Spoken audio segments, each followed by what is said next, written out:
If he goes to Golden State or somewhere else, it'd be like he's chasing Michael Jordan, goes trying to win more championships. He don't have no affiliation with those other teams.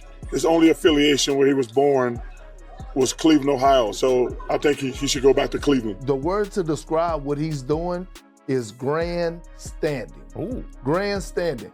I believe that he already knows where he wants to go. You following this LeBron thing? I'm not following this LeBron thing at all. I got a life. I got a life. His only move, in my opinion, is to go back to Cleveland. Charles Barkley just said what a lot of people have been thinking, and he said it live on TV. According to Barkley, LeBron James is still chasing Michael Jordan, not catching him, not passing him, chasing him. That was the exact word Chuck used, and it definitely wasn't meant as praise. Looking at LeBron's next possible move, the one everyone across the basketball world keeps talking about, Barkley made it clear that he believes it's the move of a superstar still trying to measure up to a legend. He argued that if LeBron leaves for Golden State hoping to win one more championship, it won't suddenly prove he reached Jordan's level. In Barkley's eyes, it would send the opposite message. It would suggest that even after all these years, all the records, and all the championships, LeBron is still running after a standard that always seems just out of reach. Then Barkley looked straight into the camera and said it without holding back. If he goes to Golden State or somewhere else, it'd be like he's chasing Michael Jordan, goes trying to win more championships. He don't have no affiliation with those other teams. That comment instantly got people talking everywhere. It didn't sound like one of those flashy opinions meant to grab headlines. Barkley delivered it more like a serious warning, and when someone with his experience starts talking about another player's legacy, people pay attention. He's lived through these debates himself and understands how quickly public opinion can shape the way history remembers great players. Just think about how unusual this situation really is. One of the greatest players ever is standing at one of the biggest crossroads of his career. Yet so many voices around him choose their words carefully.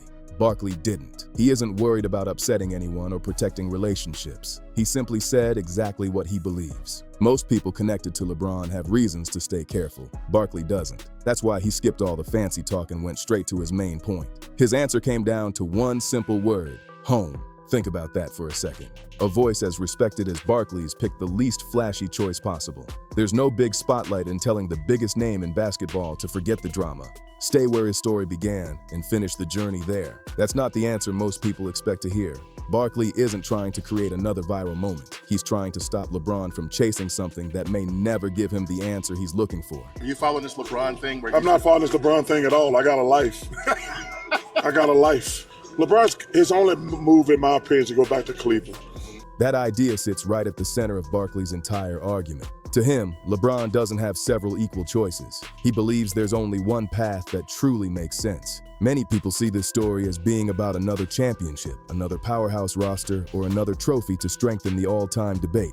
Barkley believes that's exactly where people get distracted. In his view, another ring under those circumstances wouldn't really be about winning alone. It would still be about trying to close the gap with Michael Jordan. And that's the problem with chasing someone. The finish line always moves. There's always another accomplishment, another comparison, another reason people say it still isn't enough. Winning a title as part of an already established contender wouldn't erase those comparisons. If anything, Barkley believes critics would simply argue that more help was needed. In his eyes, you don't silence those conversations by joining someone else's championship situation. The only move that carries real meaning is returning to where your own story began.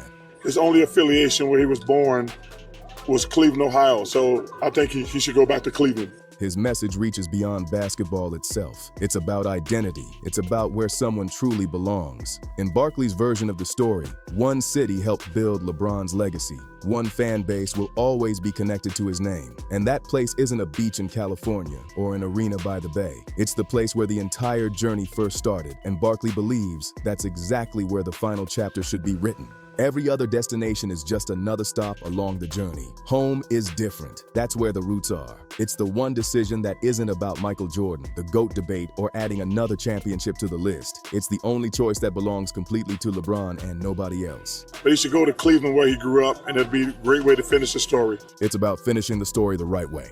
Barkley isn't looking at salary caps, trade rumors, or roster moves. He's looking at the bigger picture. To him, every great career is like a book, and the final chapter can change the way people remember everything that came before it. That's why he keeps pushing the same message. He doesn't want to see LeBron make a decision that could leave fans debating the ending instead of celebrating the journey. He's playing at a high level. He's amazing. I love LeBron, but he should do the right thing and go back to Cleveland. This is also the part a lot of people miss. Some fans hear Barkley's comments and immediately think it's personal. That's not what he's saying at all. Barkley has made it clear that he respects LeBron. He believes LeBron is one of the greatest players ever and is still performing at an incredible level. This isn't hate. It's one basketball legend urging another to protect something that can't be replaced once it's gone, his legacy. But there was another option sitting on the table, the flashy one, the move that comes with dreams of another championship parade. The moment that possibility came up, Barkley completely shut it down. In his eyes, that path isn't really about winning another title. It's about chasing Jordan all over again. And to Barkley, that's exactly where the mistake begins. He believes chasing someone else's standard can end up pulling attention away from your own story. Spend your final seasons following another team's championship hopes, and people may remember you as part of someone else's journey. Go back home, and the spotlight stays on the story you've been writing from the beginning. Barkley had already made up his mind about which road mattered most, and he didn't hesitate to say it. If he goes to the Warriors, all they got to worry about is, do they have enough depends, Sorbing Jr., Ben Gay, with all them old-ass geezers they have on the team.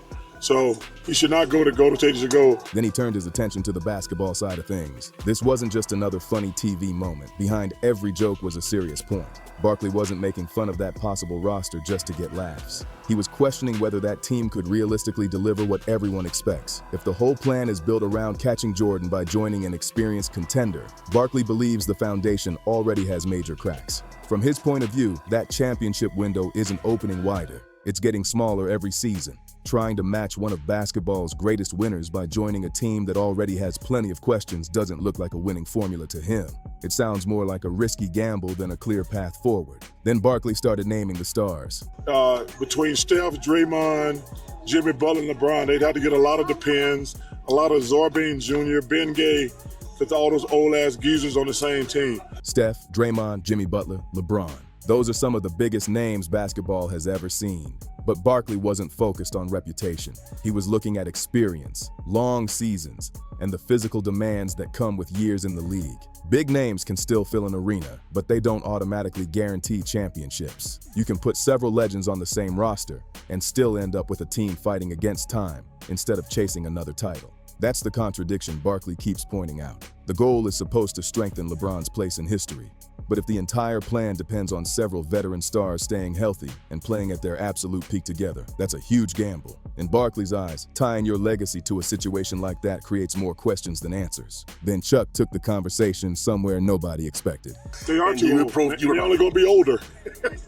They were too old last year, and they're only going to be older.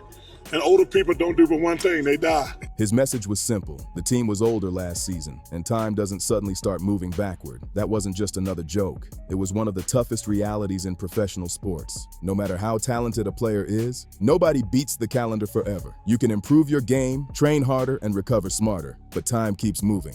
Barkley believes that's the biggest obstacle standing in front of this entire idea. The standard LeBron is trying to reach is already incredibly difficult, and depending on a veteran roster only makes that climb even steeper. The clock keeps ticking, whether anyone likes it or not. Barkley also suggested that every great era eventually reaches its finish line. Dynasties don't last forever. Teams rise, teams celebrate, and eventually the next generation takes over. That's simply how sports work.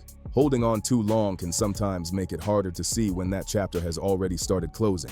So beneath all the jokes, Barkley's message is actually straightforward. Don't attach the final years of your career to another team's ending just to keep chasing a comparison that may never truly end. Old people don't get healthy, old people die. So yeah, they're just a bunch of old geezers now. They've had a great run, it's over. Every season spent pursuing someone else's standard is another season that isn't fully focused on writing your own final chapter. And Barkley believes that's the chapter people will remember the most. The clock isn't just ticking for the Warriors anymore. Barkley believes it's ticking for LeBron too. His message is simple. Think carefully before making the biggest decision of the final stage of your career. And here's what made the conversation even more interesting. Barkley wasn't the only one who saw it that way. The word to describe what he's doing is grandstanding. Ooh. Grandstanding. I believe that he already knows where he wants to go. Then Kendrick Perkins stepped into the discussion. Perkins suggested that all the waiting and speculation might be more for show than anything else. In his opinion, LeBron may have already made up his mind, and surprisingly, the destination Perkins pointed to was the same one Barkley kept talking about. And in my opinion, it's, to this point, the best place is Cleveland. I mean, they have all their pieces still intact. Cleveland.